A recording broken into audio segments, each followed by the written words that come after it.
कैसे हैं सब लोग। पेज नंबर 29 डिस्कस करते हैं।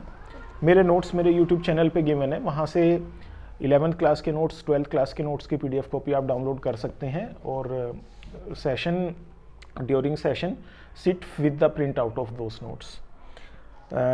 पेज नंबर 29 स्टार्ट हो रहा है स्ट्रेस स्ट्रेन ये सब कॉन्सेप्ट के साथ में, मैकेनिकल प्रॉपर्टीज ऑफ सॉलिड्स के साथ में। लेकिन एक पेज नंबर 28 का टॉपिक केपलर्स थर्ड लॉ वो डिस्कस करना बचता है, तो इसी को पेज नंबर 29 के साथ ही मैं डिस्कस कर रहा हूँ। तो केपलर्स थर्ड लॉ से स्टार्ट करें। Kepler's third law it gives relation between T and R, time period and radius of the orbit. इन दोनों में आपस में रिलेशन रहता है। T square is equal to some constant in to are to the power 3। T square is proportional to are to the power 3 where R is mean radius of the orbit, जिस orbit में move कर रहा है satellite. तो time period में और are में relation है। टी की पावर 2 है और आर की पावर 3 है। T square is proportional to are to the power 3 और फिर T square is equal to some constant in to R की पावर 3 और सम कॉन्स्टेंट की वैल्यू है 4 पाई स्क्वायर अपॉन GM। तो ये डिड्यूस करना 2-3 लाइन में डिड्यूस हो जाता है, मैं सिखाता हूँ। तो एक फॉर्मूला आपने सीख रखा है टाइम पीरियड कैलकुलेट करने का, एक यूनिवर्सल फॉर्मूला है। आप उससे सिंपल पेंडुलम का फॉर्मूला भी आपको ध्यान है, T is equal to 2 pi under root L by G, where L is length of simple pendulum, G is its gravitational acceleration, T is time period of simple pendulum। तो ये वाले formula की help से हम इसको बड़ी आसानी से डिड्यूस कर सकते हैं। तो यहाँ पे जो सैटेलाइट मूव कर रही है जिस ऑर्बिट में, we are taking that orbit closer to surface of the earth, तो हम लेंथ को R यूज करते हैं, लेंथ की जगह पे R यूज कर रहे हैं, which is radius of earth. तो हमें एक्सप्रेशन जो स्टार्ट कर रहे हैं T equal to 2 pi under root R by G। अब इसमें ये जो G था स्मॉल g ग्रेविटेशनल एक्सेलरेशन, इसकी वैल्यू सब्सटीट्यूट कर देते हैं GM अपॉन R स्क्वायर। तो ये वैल्यू सब्सटीट्यूट करने से आपको एक्सप्रेशन मिल गया T equal to 2 pi under root R to the power 3 upon capital G capital M। इस एक्सप्रेशन का स्क्वायर कर लेते हैं बोथ द साइड्स, तो you get an expression T square equal to 4 pi square R to the power 3 upon capital G capital M। और बस इसमें T को एक साइड में रखना है और R की पावर 3 एक साइड में रखनी है, और R की पावर 3 के बाकी सारी चीज़ें जितने भी कांस्टेंट है उसके कोफिशिएंट के फॉर्म में अरेंज कर लेने हैं। बस ये एक्सप्रेशन मिली आपको, बस that's it. T square is equal to 4 pi square upon capital G capital M upon into R to the power 3। तो मैं तो कहता हूँ कि इस एक्सप्रेशन को याद रखने की ज़रूरत नहीं है। जब भी कभी ये जो इसमें याद रखने की क्या है, इसमें कांस्टेंट है जो परेशान करता है, ऐसा अदरवाइज तो T square is proportional to R to the power 3, उसमें तो कोई प्रॉब्लम की बात नहीं है। जो इसका कांस्टेंट है R टू द पावर 3 के साथ में, ये 4 pi square upon capital G capital M, इसको याद रखने में थोड़ी बहुत परेशानी है।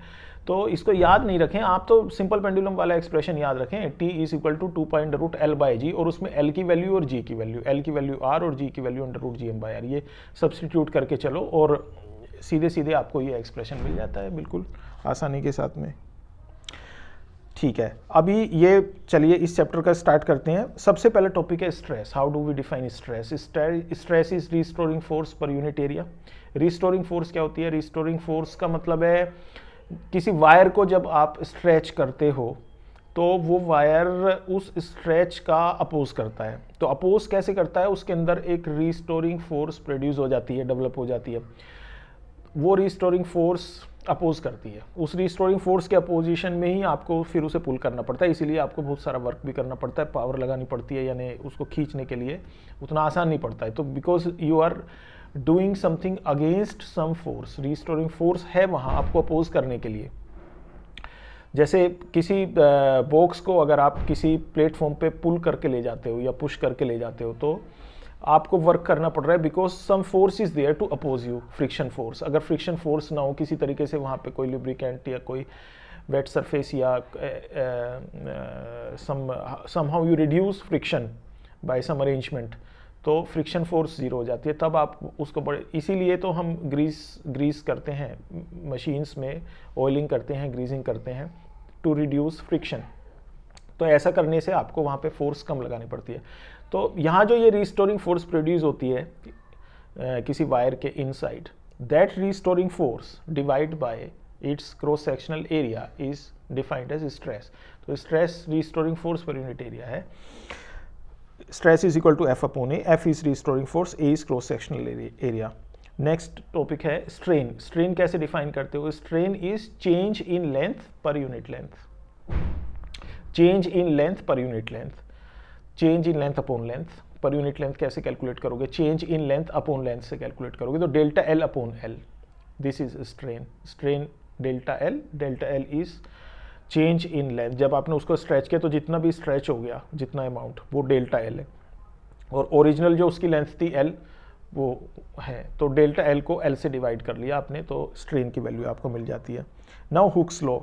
Hooks law is says that stress is proportional to strain, stress is proportional to strain.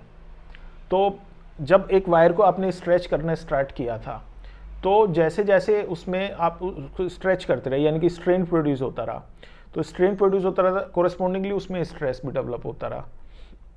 तो जितना स्ट्रेन प्रोड्यूस होगा उतना ही स्ट्रेस डेवलप हो जाएगा। ये दोनों आपस में प्रोपोर्शनल है, स्ट्रेस स्ट्रेन के प्रोपोर्शनल है, stress is proportional to strain.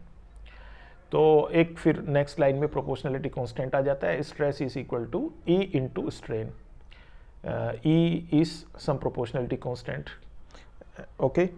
And यहाँ से ई कैलकुलेट कर सकते हो, E is equal to stress upon strain, E is equal to stress upon strain. तो इसमें एक कन्फ्यूजन ये हो सकती है आपको कि स्टार्टिंग में आप जब लेके चले थे stress is proportional to strain, तो गलती से लिख सकते हैं strain is proportional to stress. तो इससे जब ई कैलकुलेट होकर के आएगा मॉड्यूलस ऑफ इलास्टिसिटी, ये मॉड्यूलस ऑफ इलास्टिसिटी उल्टा कैलकुलेट हो जाएगा, स्ट्रेन अपॉन स्ट्रेस कैलकुलेट हो जाएगा। तो आप वो उसको ठीक कर लें फिर वापस रेसिप्रोकल, ये क्योंकि स्ट्रेस अपॉन स्ट्रेन है, ये बात याद रखनी है। E is defined as stress upon strain, strain upon stress नहीं है, स्ट्रेस अपॉन स्ट्रेन है। ई की वही यूनिट होती है, ऐसा यूनिट जो कि स्ट्रेस की यूनिट होती है, और स्ट्रेन की तो कोई ऐसा यूनिट होती ही नहीं है। तो ई की वही ऐसा यूनिट लाने के लिए स्ट्रेस को ऊपर होना चाहिए और स्ट्रेन को नीचे होना चाहिए। स्ट्रेन इज यूनिटलेस, डायमेंशनलेस, तो स्ट्रेस की यूनिट और मॉड्यूलस ऑफ इलास्टिसिटी यानी कि ई की यूनिट दोनों की सेम हो जाती है। अब ये मॉड्यूलस ऑफ इलास्टिसिटी तीन तरीके के होते हैं। तो सबसे पहला यहाँ इस पेज पे कवर्ड है, यंग्स मॉड्यूलस ऑफ इलास्टिसिटी है, ठीक है। तो यंग्स मॉड्यूलस ऑफ इलास्टिसिटी का मतलब ये है कि है तो ये सब मॉड्यूलस ऑफ इलास्टिसिटी ही, जो तीन तरह के होते हैं। कौन कौन से हैं? सबसे पहला तो लेंथ वाइज है, जो कि ये यंग्स मॉड्यूलस है, दूसरा फिर बल्क मॉड्यूलस है, और तीसरा शेयर मॉड्यूलस है। तो इसमें सबसे पहला यंग लेंथ वाइज है। तो लेंथ वाइज को आप कैसे डिफाइन करते हो कि आप कोई वायर है, वायर की लेंथ रहती है और उसमें आपने कोई फोर्स अप्लाई की, अप्लाइड फोर्स, और आपने उसको स्ट्रेच कर लिया। स्ट्रेच करने से उसमें एक लेंथ में चेंज प्रोड्यूस हो गया, तो कोरस्पॉन्डिंग एक स्ट्रेन कैलकुलेट किया जा सकता है। जब आपने इसको स्ट्रेच किया तो इसमें रिस्टोरिंग फोर्स प्रोड्यूस हो गई थी, तो कोरस्पॉन्डिंग स्ट्रेस भी कैलकुलेट किया जा सकता है। तो स्ट्रेस अपॉन स्ट्रेन, इन दोनों की वैल्यूज आप रख लोगे तो आप you can calculate Young's modulus. तो यंग्स मॉड्यूलस को डिफाइन कैसे करते हैं? तो है तो स्ट्रेस अपॉन स्ट्रेन ही, बस स्ट्रेस की जगह लॉन्गिट्यूडिनल स्ट्रेस है और स्ट्रेन की जगह लॉन्गिट्यूडिनल स्ट्रेन है, क्योंकि लेंथ वाइज पूरा इसमें कैलकुलेशन चल रही है। तो स्ट्रेस का लॉन्गिट्यूडिनल स्ट्रेस होना है और स्ट्रेन का लॉन्गिट्यूडिनल स्ट्रेन होना है। अब ये लॉन्गिट्यूडिनल स्ट्रेस कैसे कैलकुलेट करते हुए? तो रिस्टोरिंग फोर्स पर यूनिट एरिया ही होगा, और लॉन्गिट्यूडिनल स्ट्रेन कैसे कैलकुलेट करते हो? वो डेल्टा एल अपॉन एल होगा। तो अब इसमें अगर वायर है, वायर में आपने नीचे कोई मास हैंग किया है, तो इसके कोरस्पॉन्डिंग जो फोर्स लगेगी वो इसमें स्ट्रेन प्रोड्यूस करेगी। तो that force, if M mass is hanged, M mass is attached at the lower end of that wire, तो यहाँ नीचे की तरफ लगने वाली फोर्स कितना होगी? एम इंटू जी होगी।